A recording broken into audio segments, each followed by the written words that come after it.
안녕하세요. 법대로 맘대로 박찬계 법무사입니다. 제 영상이 유익하시다면 구독을 꼭 눌러주세요. 오늘 제목은 파산 신청한 채무자의 설명 의무 위반과 면책 불허가입니다. 개인 파산 신청 업무를 대기하다 보면 어떤 자료는 굳이 제출해야 하는지 의문이 들기도 하지만 최대한 파산 관계인을 요구하는 자료를 의뢰인과 준비하여 제출하곤 합니다. 간혹 도저히 자료를 찾아도 찾을 수 없거나 소명할 수 없는 경우가 있는데 최대한 채무자와 협의하여 그 사정을 설명하는 진술서를 제출하여 면책을 받기도 합니다. 최근 설명이나 자료 제출이 일부 불충분하다고 하더라도 면책 불허가에 대해 신중할 필요가 있다는 취지의 대법원 판결을 소개합니다. 김채문 씨는 1942년생으로 80세가 넘은 고령입니다. 그는 아내와 아들의 집에서 거주하면서 자신과 아내의 노령연금 그리고 아들의 수입에 의존하여 생활하고 있습니다. 그런데 젊은 시절 사업을 하거나 보증하여 진 빚과 은행 채무 등으로 인해 채권 양수인 등으로부터 지속적으로 변제 독촉을 받아왔습니다. 이에 김채무 씨는 파산 및 면책 제도를 이용하고자 판단하고 대리인을 통해 관할 회생법원에 파산 면책 신청을 제출하였습니다. 이 절차에서 선임된 파산 관계인은 김채무 씨에게 채무자의 3년간 직업 이력과 소득 설명, 가계 수지표를 현실적으로 작성하여 제출, 자녀의 소득자료, 생활비 통장 내역 제출, 채무자와 배우자의 보험 가입 조회서 제출, 채무자의 자녀들에게 과세된 다수 부동산에 관한 등기부 등본, 공시지가 확인서, 차량의 경우 자동차 등록 원부, 시세 확인서, 구입자금 출처 제출 등에 대한 설명 및 자료 제출을 요구하였습니다.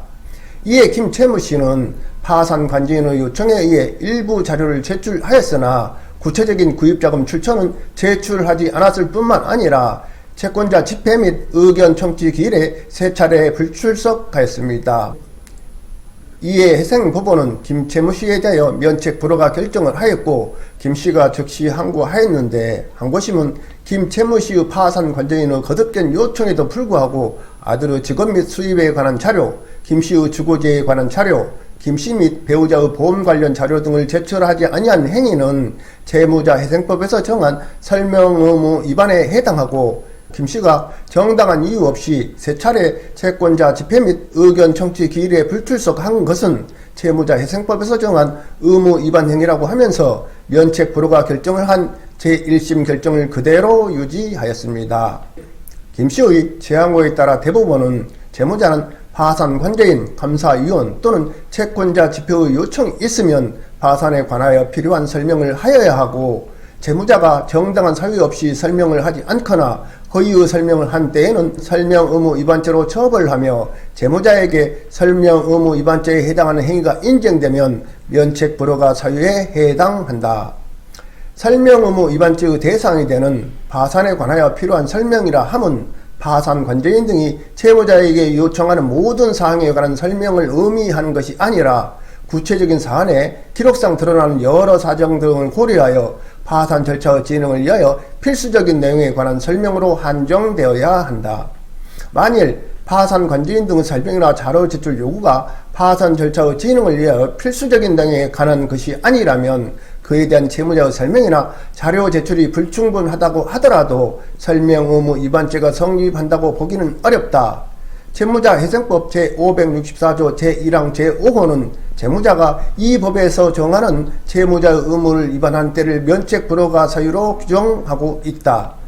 지급불능 상태에 빠진 채무자에 대하여 경제적 재기와 갱생의 기회를 부여해야 한다는 면책제도의 이념, 특별한 사정이 없으면 원칙적으로 면책을 허가해야 한다고 규정하고 있는 채무자 회생법 제564조 제1항의 입법 취지, 파산 선고를 받았음에도 면책이 불허가 되는 경우 채무자가 결과적으로 입게 되는 신분상 불이익 등을 고려하면 이 조항에서 일반적, 보충적으로 규정하고 있는 이 법에서 정하는 채무자의 의무를 위반한 때라 함은 그 의무 위반 대상이나 정도를 엄격하게 제한적으로 해석할 필요가 있다.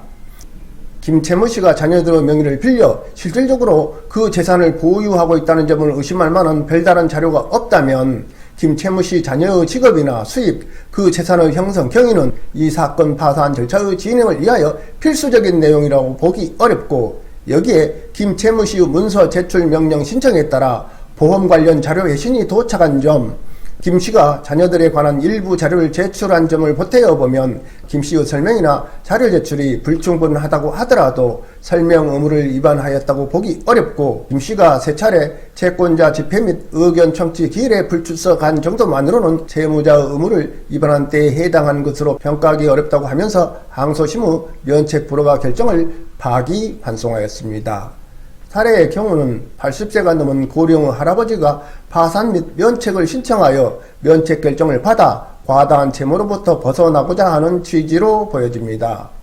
고령의 김채무씨가 사망한 후 그 채무가 자녀들에게 상속되는 것을 우려한 것일 수도 있고, 심리적으로 안심을 하기 위한 신청일 수도 있습니다. 노령연금 외에는 다른 소득이 없는 김채무씨로서는 채권자들의 채무 변제 독촉에서 벗어나고자 파산 및 면책 제도를 활용하고자 했는데, 자녀들이 구입한 부동산과 차량의 구입자금 출처를 소명하지 못하여 면책 불허가를 받은 것입니다. 사례의 경우는 면책 불허가 결정에 대한 즉시 항고, 재항고를 통해 대법원으로부터 면책 불허가 한 하급 결정을 파기하는 결정을 받아내는 채무자와 그 대리인의 뚝심이 돋보인다고 할 것입니다. 법원을 속여 면책 결정을 받아 채무에서 벗어난 것은 정당한 채권자의 권리를 해치는 것이 되고 채무자의 부당한 이익이 되기 때문에 파산 관제인은 면책 허가 요건 해당 여부와 면책 불허가 사유 유무에 대하여 면밀히 그리고 엄격히 조사하고 있습니다. 채무자의 대리인으로서 파산과 면책 신청을 하면서 채무자로 하여금 이에 필요한 각종 소명자를 준비하게 하고 제출을 대리한 과정에서 대체적으로는 면책 허가 요건에 해당하는지 여부를 판단할 수 있습니다. 그런데 딱 한두 가지 부분에 대한 소명 자료가 없어서 설명 의무 위반으로 면책 불허가를 받을 수도 있습니다. 이때 채무자는 도저히 소명 자료를 제출할 수 없는 사정 등을 최선을 다하여 진솔하게 설명하여 파산 관제인이 납득할 수 있도록 함으로써 면책 허가나 재량 면책을 받아야 할 것입니다. 소명 자료가 없다고 하여 방치하거나 채권자 집회와 의견 청취 기일에 출석하지 않는 것은 면책 불허가 결정을 받을 수도 있다는 점을 유념해야 할 것입니다. 오늘은 여기까지입니다. 감사합니다.